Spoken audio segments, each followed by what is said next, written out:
Од европска перспектива би било многу интелигентно да се даде некоја рамка, временска, во која временска рамка би се направила евалуација на некои контури на тоа што се критериуми за членство во Европската Унија, бидејќи таа категорија стана многу флуидна во изминатиот период, особено после последните бранови на проширување и фактот дека политички не беше опортуно во многу голем број на земји членки на Европската Унија воопшто да се говори за проширувањето. Сметам дека во оваа фаза, и тоа е идејата на Берлинскиот процес, треба земјите членки да покажат иницијативност и свесност, дека можеби не носи политички поени во Европската Унија да говорите дека Балканот треба да е дел од Европската Унија, но доколку не дадете јасна и недвосмислена перспектива за кога тоа ќе се случи, си ја компромитирате сопствената сигурност, безбедност и дефинитивно не правите услуга на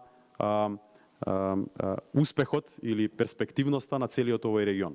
Според мене, тоа што треба да се направи е да се дефинира таква временска рамка, дали тоа би било 2022 или 2024 година или не знам која, треба да го одлучат тие кои одлучуваат во рамки на Европската Унија и до тогаш треба да речат.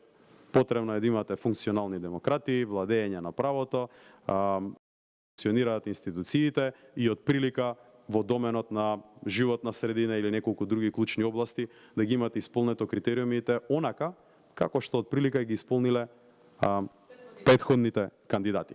Без таква перспектива, со повторување на ставот дека не знам до таа година немало да има проширување, мислам дека не се помага нити на европската кауза, нити пак на земните кандидати. Во однос на Собранието на Република Македонија, да, ќе одам, немам никаква преокупираност во однос на било какви позиции или функции или било што.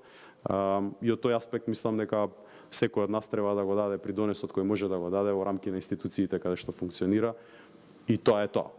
Ништо од никого нити почнува, нити завршува.